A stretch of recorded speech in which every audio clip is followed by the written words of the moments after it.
अपने पराए। घर की लड़ाइयाँ कितनी भी हो, लेकिन ये भी सच है कि किसी पर कोई आपत्ति हो तो अपना ही परिवार साथ देता है। भैया, मेरे पीछे पुलिस लगी है, प्लीज मुझे बचा लो।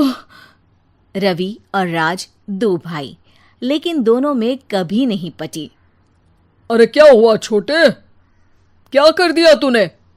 अरे कुछ नहीं भैया, मेरा दोस्त है ना राजू, वो मुझे लेकर बैंक गया था।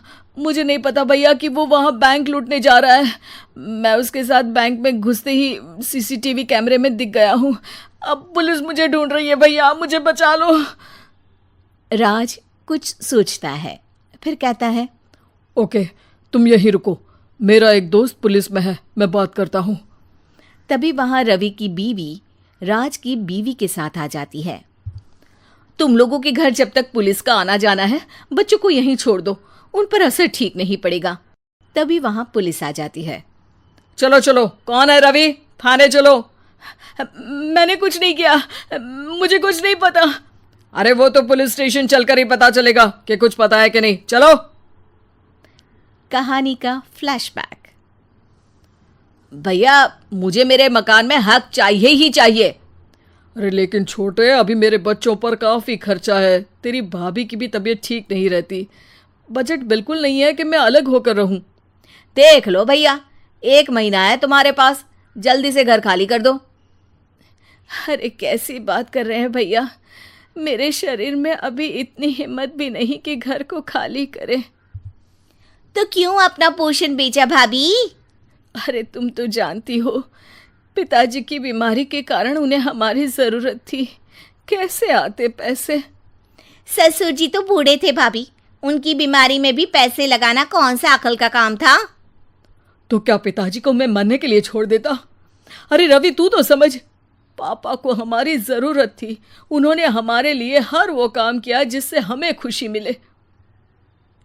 बैक टू रवि, जो जेल में बैठा है। ये मैंने क्या कर दिया था? मैं ना पिता का हुआ ना ही भैया का। मेरे साथ जो हो रहा है ठीक ही हो रहा है। तभी वहां पुलिस वाला आता है। रवि, तुमसे कोई मिलने आया है। भाभी, आप यहाँ क्यों आई? पुलिस स्टेशन है ये भाभी। भैया, आपकी जगह मेरा भाई होता तो क्या मैं नहीं आती? अच्छा, ये खाना ले लीजिए, खा लीजिएगा। आपके भैया लगे हैं वकीलों और पुलिस वालों से बात करने में, डरने की कोई बात नहीं। जब आपने गुनाह किया ही नहीं तो सज़ा भी नहीं मिलेगी। रवि भाभी को देखकर रोने लगता है। घर में साक्षी चुपचाप बैठी होती है कि तभी सोनम कहती है, अरे साक्षी, क्या हुआ, परेशान क्यों हो रही हो? भाभी, अभी अभी पुलिस स्टेशन से खबर आई है, इन्हें बड़े जेल में शिफ्ट किया जा रहा है। मैं क्या करूंगी भाभी? रो मत, हम अच्छे से अच्छा वकील करेंगे। लेकिन उसमें तो बड़े पैसे लगेंगे दीदी, हम इतना पैसा कहाँ से लाएंगे? अरे क्यों, ये मकान है ना, और मेरे कुछ गहने भी हैं। साक्षी की आंखों में पानी आ जाता है।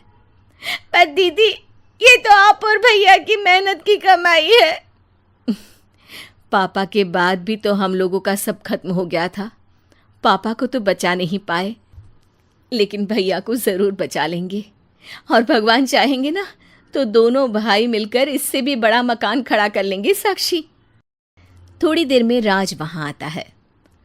सोनम सही कह रही है साक्षी, पैसों की कमी के कारण किसी भी बेगुनाह को सज़ा नहीं मिलती।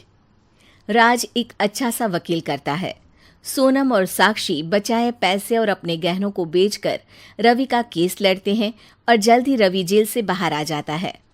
रवि राज को गले लगाकर कहता है, भैया मुझे माफ़ कर दो, मुझे साक्षी ने सब कुछ बताया है। भैया, आपने मुझ पर विश्वास किया, मेरे लिए दिन रात मेहनत की, भाभी ने अपने गहने तक बेच दिए। भैया, आपने तो पापा के लिए भी पैसे नहीं देखे, लेकिन मैं बहुत ही सेल्फिश निकला। भैया, एक आखिरी बार मुझे माफ़ कर दो, मैं शर्मिंदा हूँ। अरे भाई, अपने तो अपने ही होते हैं, पापा ने हमारे लिए क्या नहीं किया ये तुम्हें बताने की ज़रूरत नहीं है मुझे। और फिर तू तो मेरा भाई है, पैसे से बढ़कर रिश्ते होते हैं भाई।